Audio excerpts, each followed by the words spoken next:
দুই নাতনিকে নিয়ে সীমান্ত শহর বনগাঁ দিদা পূর্ণিমা গোস্বামী যেন নেমেছেন এক অসম লড়াইয়ে।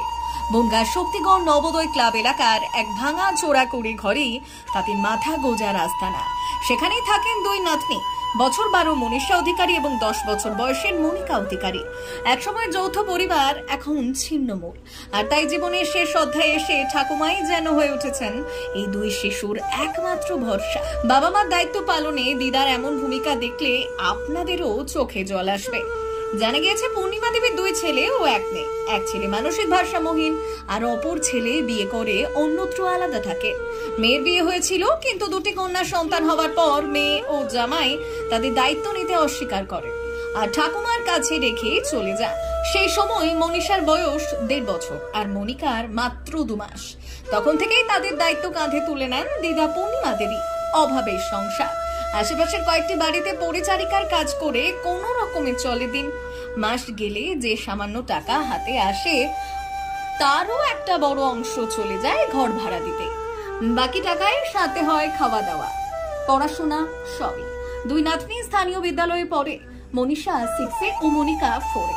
সকালবেলা অনেকদিন খালি পেটে স্কুলে যেতে হয় তাদের। দুপুরে মিড ডে মিলে তখন একমাত্র পেট ভরানোর খাবার। এই করুণ পরিস্থিতিতেও নাতনিদের কাজছাড়া করতে রাজি হননি দিদা পূর্ণিমা দেবী।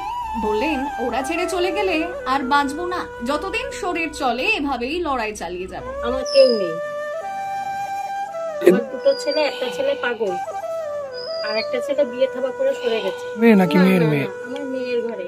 মেয়ে কোথায় থাকে? মেয়ে চলে গেছে, জামাইও চলে গেছে। এর বয়স যখন 2 বছর, এর বয়স তখন 1.5 বছর। তখন থেকেই আমার কাছে আমি সব করেছি, মানে 2 মাসের তো 10 মাস অব্দি টেনে আমি কেটে কুটে বের করে আমি সব মানুষ করে আমি আজকে এদেরকে নিয়ে বুকের মধ্যে এই লোকের দুয়ারে পাত কুড়িয়ে খেয়ে এদের বাঁচায় রেখেছি। আর যেদিনকে খুব শরীর খারাপ হয় সেদিন নাতিরা দুটো ব্যাগ নিয়ে এর বাড়ি ওর বাড়ি চাল ডাল চেয়ে নিয়ে এসে দুটো রান্না করে ওরা খেত। এইভাবে আমাদের সংসার চলতো। এটা আমার ভাড়া বাড়ি। স্কুলে যায় এখন? হ্যাঁ, স্কুলে যায় ওরা। ওরা আগে প্রাইমারি স্কুলে পড়তো, ওখানে মিড ডে মিলের মাল খেত, আর এখনো খায়। এখনো বাড়িতেও খেয়ে যায়, কোনো মতে দিয়ে গুছায় খেয়ে যায়। আর এরা মিড ডে মিলের মালও খায়। স্কুল থেকেও অনেকেই এখন সাহায্য করে। ওই সাইকেলটা ও একা হেঁটে যায় বলে ম্যাডামরা সাইকেলও পড়তে দিচ্ছে। তো কিভাবে চলে সংসার? এইভাবে চলে আমাদের সংসার। যেভাবে কাজ করি, ঘর ভাড়া টাকা দিয়ে 1000 টাকা হাতে থাকে, সেই 1000 টাকা দিয়ে কোনো মতে আমরা নাড়াচাড়া করি। সরকার থেকে কোনো রকম সাহায্য পান কিছু? সরকার থেকে সাহায্য আমরা কিছুই পাইনি। পাড়ার মধ্যে কাউন্সিলর আছেন বন্ধনা দাস, সে আমাকে একটা অন্তর্দায় কাট করে দিয়েছে। এদিন ওই রেশনের চালটা পাবো। এরা কি হতেছে এবার এদের কাছে শোনো। দিদার শরীর খারাপ হলে, কাজে না যেতে পারলে রোজগার করতে দুই বোন তখন চাল ডাল অর্থ সংগ্রহে বেরোয়। অত্যন্ত লাজুক প্রকৃতির এই দুই ছাত্রী। ইতিমধ্যেই তাদের এমন করুণ অবস্থার কথা সমাজ মাধ্যমে ভাইরাল হয়। বর্তমানে তা দেখেই পাশে এসে দাঁড়িয়েছেন এলাকার জনপ্রতিনিধি এবং সমাজ সচেতন কয়েকজন মানুষ। স্থানীয় জনপ্রতিনিধির সহায়তায় মিলেছে রেশনের সুবিধে। তাদের ভাড়া ঘরে বিদ্যুৎ সংযোগও দেওয়া হয়েছে বহুদিন পর। একটি স্বেচ্ছাসেবী সংগঠন দুই নাতনির পড়াশোনার দায়িত্বও নিয়েছে। স্কুলের তরফে দেওয়া হয়েছে সাইকেল।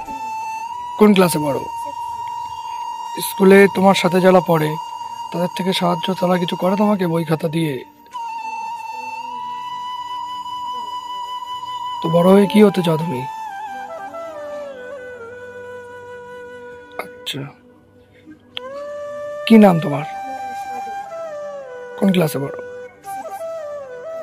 কোন ক্লাসে পড়ো? স্কুল থেকে মিড ডে মিল খেয়েই থাকো?